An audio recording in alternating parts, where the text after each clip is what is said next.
কে?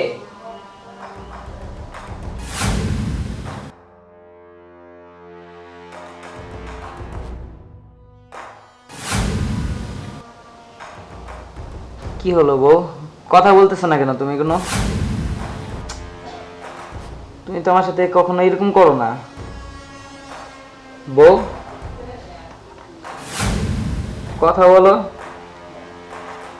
কি হলো তোমার?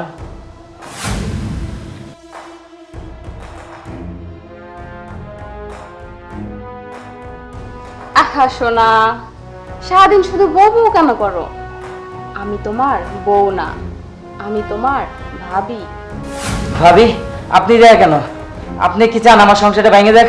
আপনি দেখতে চলে যান ভাবি, আমার বউ দেখলে অনেক মাইন্ডে নেবে ভাবি। আপনি হয়তো চান না আমার সংসারটা ভাঙুক। ভাবি আপনি এই জায়গাতে চলে যান, প্লিজ ভাবি চলে যান আপনি এই জায়গা থেকে। ও, আমি তোমার সংসার ভাঙতে আসিনি তো, আমি তো তোমার সাথে একটু গল্প করতে আইছি। আর আগে তো তুমি আমার কত সময় দিতা, কত গল্প করতা।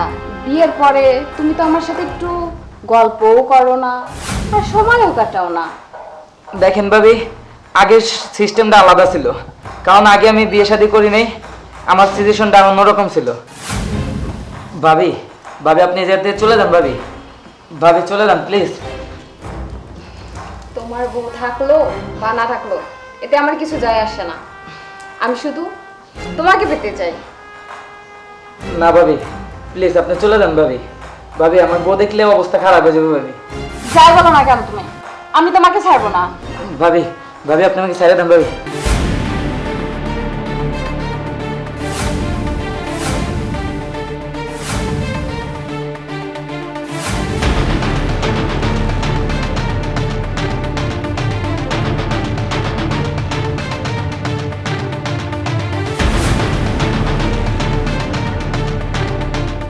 রাজু, তুমি বাবির সাথে কি করছিলে? কই কিছু না তো, ভাবি যেন কি দিতে আসলো, দিয়ে টেরে চলে গেছে। কই আমি তো তেমন কিছু করি না ভাবির সাথে। মিথ্যা কথা বলো না রাজু, আমি সব দেখেছি। কি দেখেছো তুমি? রাজু, তুমি অন্ধ, তাও আমি তোমার সংসার করছি, তোমার সাথে দিন রাত কষ্ট করে আমি চলছি, আর তুমি আমার কাছে কি লুকাচ্ছ? যেটা আমি চোখে দেখছি সেটা। আমি আবার কি লুকাইলাম? কি দেখছো তুমি? তুমি ভাবি জাস্ট আমার সাথে একটু কথা বললো, তাছাড়া তো আর কিছু না। ভাবি আমার সাথে একটু কথা বলে তোমার দেখে তো ভাবি চলেই গেল। না রাজু, চলে যায় নাই আমাকে দেখে, আমাকে দেখে সে লজ্জা পেয়ে চলে গেছে। না দেখো, তুমি বোঝার চেষ্টা করো, তেমন কিছু না। ও তাই নাকি? তেমন কিছু না, তুমি তো চোখে দেখো না। তুমি কি আমার অন্ধর খুঁটা দিচ্ছ বারবার? না, অন্ধের কুটা দিব কেন? তাহলে তুমি বারবার এই কথা বলতেছো কেন? তোমার অন্ধের কুটা দিব আমি? তুমি চোখে না দেখেও তুমি যেই অভিনয় তুমি করতে পারো, তুমি আমাকে রেখে ভাবির সাথে তুমি এসব করো? ছি রাজু, তোমার বোঝা উচিত ছিল তোমার বউ আছে ঘরে, তোমার বউ থাকা সত্ত্বেও তুমি বড় ভাবি মায়ের সমান, তুমি বড় ভাবির সাথে কষ্ট নষ্টি করবে, আর সেইগুলো দেখে আমার সহ্য করে থাকতে হবে। আমি না, কোনো মেয়ে পারবে না সেইগুলো সহ্য করতে, আমিও পারবো না সহ্য করতে রাজু। এজন্য আমি আজকে আমার বাবার বাড়ি চলে যাব, তারপর তুমি ভাবিনি। বউ, বউ প্লিজ তুমি কথাটা শোনো বউ। বউ যায় না বউ, প্লিজ প্লিজ তুমি চলে গেলে আমার দেখবে কে? বউ, বউ তুমি একটু বোঝার চেষ্টা করো বউ। বউ তুমি যায় না বউ, বউ প্লিজ শোনো বউ। বউ তুমি যাও না বউ, বউ তুমি যাও না বউ। আরে বউ গেছে তাতে কি হয়েছে? আমি তো আছি, আর তোমার বউ গেছে না, ভালোই হয়েছে, আর আমি তো এটাই চাইছিলাম। চলো।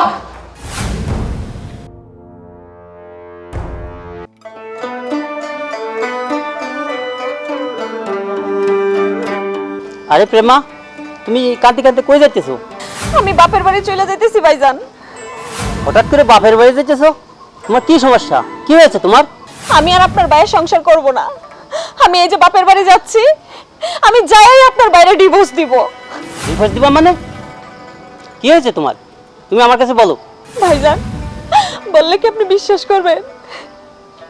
কোনো মেয়ে পারে না তার স্বামীর বা অন্য কাউরে দিতে, আমি কিভাবে পারবো ভাইজান? আমি আমার এই অন্ধ স্বামীটার নিয়ে অনেক কষ্ট করি, অনেক কষ্ট করে চলি। আমাকে রিজিকে যা মিলে আমরা তাই খাই। ভাইজান, ভাবি বড় ভাবি আমাদের মায়ের সমান। বড় ভাবির আমরা অনেক সম্মান করি, ভালোবাসি ভাইজান। কিন্তু ভাইজান, যখন দেখি বড় ভাবি রুমে যায়া আমার জামার সাথে একদম কাছাকাছি ডলাডলি করে ডসে গসে গসে কথা বলে, ভাইজান আমি সহ্য করতে পারি না। বলেন আপনি ভাইজান, কোন মেয়ে সহ্য করবো এসব? তো ভাইজান, কিছুক্ষণ আগে আমি দেখে আসলাম ভাবি আমার স্বামীর সাথে এত ঘনিষ্ঠভাবে কথা বলে ভাইজান, যেটা আমি না কোনো মেয়ে মানুষ সহ্য করবো না। ভাইজান, আপনার ভাই আমার সাথে এই নিয়ে ঝগড়া করছে। আপনার ভাই আমাকে বলছে বাড়ি থেকে চলে যাইতে, এই জন্যই আমি চলে আইছি। আমি আর যাবো না ভাইজান, আমি আমার বাপের বাড়ি চলে যাব। ও যেটা চাইতেছে আমি সেটাই করবো ভাইজান। আমি বাপের বাড়ি যাইয়া ডিভোর্স লেটার ফাটাই দিব ভাইজান। আমি আর এই সংসার করবো না ভাইজান, আমি আর এই সংসার করবো না। কি আমার বউ এরকম কাজ করতে পারে? তুমি বাড়িতে চলো, কি হয়েছে আমি দেখছি, চলো।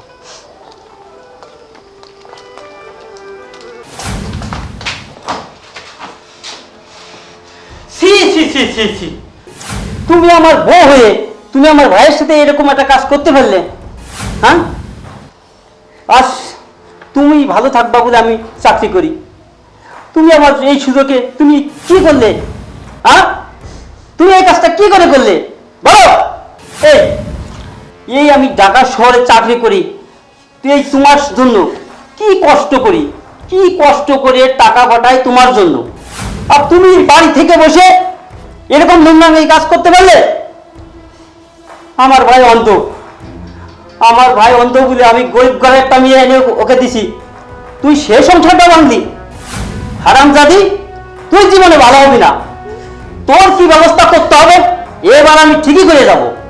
আমি আর চাকরিতে হয়তো যাবো না, কিন্তু তোর অবস্থা আমি এমন করে দেব যে তুই আর কোনো জায়গা জীবনে বিয়ে বসতে পারবি না। কিন্তু তুই আমার ভাইয়ের সংসারটা ভাঙতে পারবি না। আমি খুব কষ্ট করে গরিব ঘর থেকে একটা মেয়ে এনে আমার ভাইয়ের সাথে বিয়ে দিছি, তুই আমার ভাইয়ের সংসারটা ভাঙতে চাচ্ছিস? তোকে হারামজাদি, তো তো বিচার, তুই বেরো আমার বাড়িতে, বেরো, ওঠ, বেরো, বেরো। দেখো, আমার ভুল হয়ে গেছে, আমার এবারের মতো মাফ করে দাও। আমি আর এরকম আর কাজ কখনো করবো না। আমাকে মাফ করো প্লিজ, আমাকে মাফ করো। না না, তোকে মাফ করবো না। তোকে যদি আমি মাফ করি তুই আর একবার এরকম অপরাধ করবি, তোকে আমি মাফ করবো না। তুই আমার বাড়িতে বেড়ে যা, বেড়ে যা বলছি। আমার মাথায় কলম রাগ উঠে গেছে, আমি কলম তোরে কি করে ফেলি বলা যায় না। তুই সরে যা, সরে যা আমার সামনে, যা যা, নষ্ট মহিলা তো থাকা, বেরো। তুই আমার ভাইয়ের সংসারে আগুন লাগাতে চাস? না না, আমি আমার ভাইয়ের সংসারে আগুন লাগাতে দেবো না। বল, তুমি এই সংসারেতে যাবা না। আমি হাত জোর করে বলছি, তুমি এই সংসারেই থাকবা। আমার এই অন্ধ ভাইটাকে নিয়ে তুমি সংসার করবা। তোমার টাকা পয়সা যা লাগে আমি আগেও দিছি, আমি এখনও দেব। তবু আমি চাই না যে আমার এই অন্ধ ভাই ভেসে বেড়াক। তুমি এই সংসারেই থাকো। আমি তো দুষ্টু মহিলাকে তাড়িয়ে দিছি, তুমি এই বাড়ি থাকো, আমার ভাইটাকে নিয়ে শান্তিতে থাকো। আমি টাকা পয়সা যা লাগে আমি তোমাকে দেবো, ঠিক আছে? থাকো।